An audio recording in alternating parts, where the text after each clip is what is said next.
Hey, thanks for watching the talk. I guess you are here because you watched it, because this video is an extension to cover stuff which has not, which did not make it in the talk itself. So part of this will be the Content++ section, but before we come to that, I would like to show you that I found the source. On this slide, I said I lost the source, but it was not a video. Actually, it was this article here about MudRunner, and they show a lot of their technology in this article. And then down here somewhere is actually here how they made the water texture with this cloud filter from Photoshop. And so I added it here. And also in the question section, there was the question about motion vectors from Slate.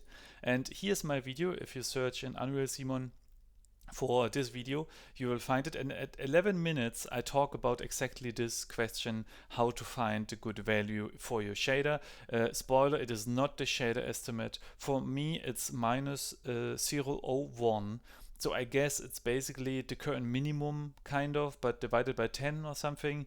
It's always a bit wonky, and I wish it would be a bit more clear in the interface, but yeah, I just tried it out.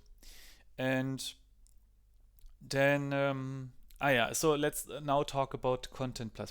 So these are extra slides which did not make it in the talk. So first, this is just an explanation how to turn on the speaker nodes down there, because sometimes they are disabled. Like, here I have to enable them, I think, and then they are down here. So this contains all what I wanted to say. So this first one is basically simple textures can make a lot of impression when you put them on deformed geometry. Then caustics. Bruno had a very nice substance node for creating caustics, but now in the newer versions, Substance Designer itself comes with one, so that's nice. And this trick I really, really like. So we all know that you can have a layer and then you apply polar coordinates, and then the layer is basically bent, right, to like round. And the problem is it's a destructive workflow. So if you want to change something, now you would have to undo and then change it on the layer and then apply the filter again. But I saw this very nice trick in the video down here where this guy, Evan, applies the polar coordinate filter to an smart object in Photoshop.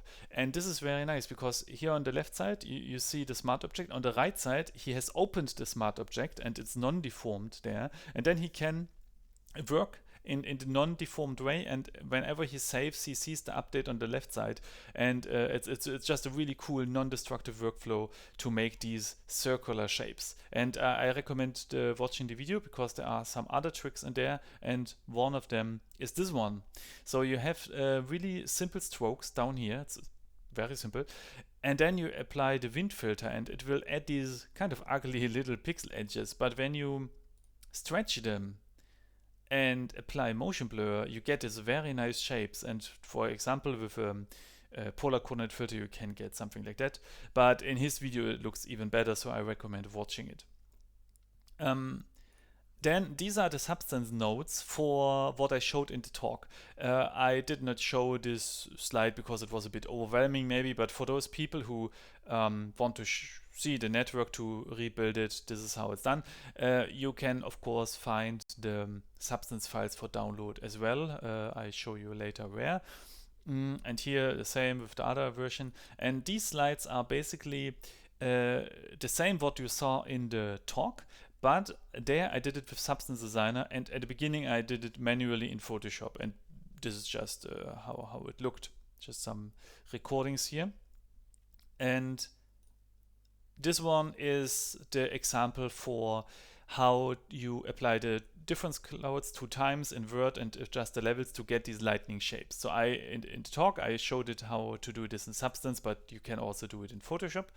And this one is just an example how to convert simple layers in more complex shapes by the use of the curve tool. So you can do even the same in the shader directly with a lookup texture, or in Unreal there are also some nice color curves, or you do it in Substance and then render it out.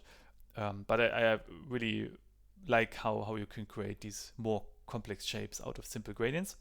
And this is a bit funny. This is the first, very first sketch for my island, just for you to show. So this is the end island, and it all started with this idea that you have this water plane here and this explosion and a little lightning strike and then some caustics below. So this was the first sketch, and this also did not make it in one of my first projects where I worked on. I did VFX, and we used an atlas for the VFX textures, and this was not a good idea, and I took some notes why. And mainly it's not future proof at all. You cannot easily resize one texture without reordering the others, and we also had a lot of problems with pixel or color bleeding when you would see an effect from the distance because of the different bitmaps and stuff like that. So it was really not a good idea.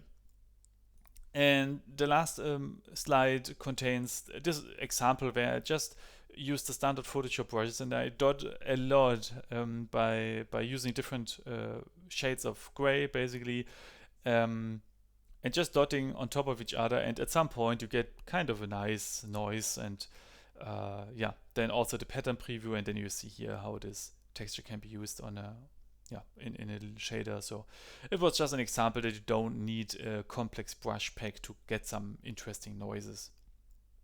And now let's talk about the links and the extra content. So I showed this link here, and I would recommend if you do a talk and you plan to give some extra content like I do, just name it at the beginning of the talk. Actually, I planned to do it that way.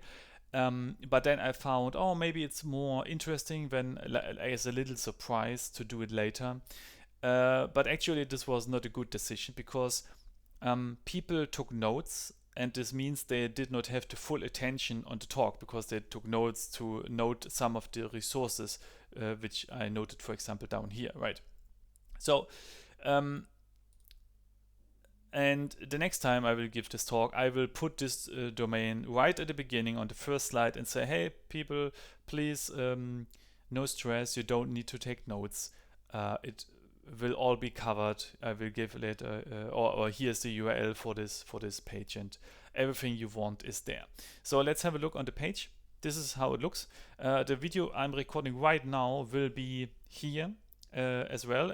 These are related videos.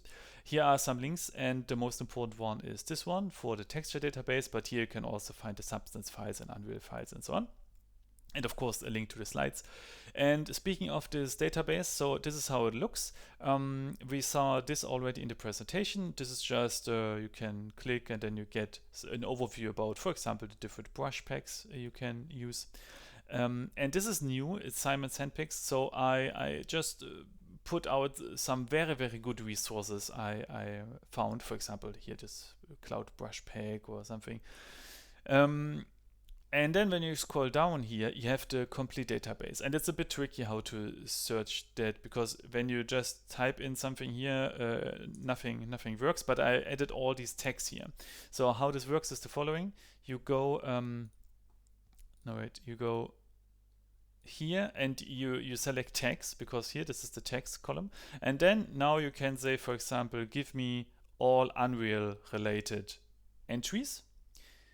And it's only 7. Yeah. Or you can say, give me, for example, all substance related things, and then you can add another filter, for example, the type, and you say, I want to see only tutorials, and then you will see all the tutorials related to textures in substance. And you can also change this database to gallery, and then you have to do it all over again. So now we can see substance, and then add another filter, type, and then tutorials. And then we see with some nice thumbnails, how to do all these things in Substance. Yeah. So this is it basically. You can also, of course, search, for example, for fire, and then remove Substance, and then you only see some fire tutorials. And I also have some Krita stuff, but it's not too much. It's only one actually. Let's see what Photoshop has to offer. So there's a place for improvement. Let's say it like that. But yeah, here is the thing I actually mentioned during the talk, the rubber duck thingy. And there are also some tutorials which are not necessarily for textures, but here this is, for example, how to paint fire, and I think it's still useful. And since we don't have too many, I mean, you can see here, this is all I could find. It's not too much, so I thought it's okay to add even these tutorials, which are general painting, but not many people talk about how to draw elements like fire and ice and stuff like that. So I'm just very happy. Yeah, that's basically all. That's all you need to know about the extra content, and I hope you enjoyed the talk. I would love to hear from you about your feedback. So yeah, feel free to contact me. All my contact information are on this um, website up here, and here my personal link tree contains also all the different things I'm doing. So yeah, feel free to contact me, and I hope you liked it and have a very nice day.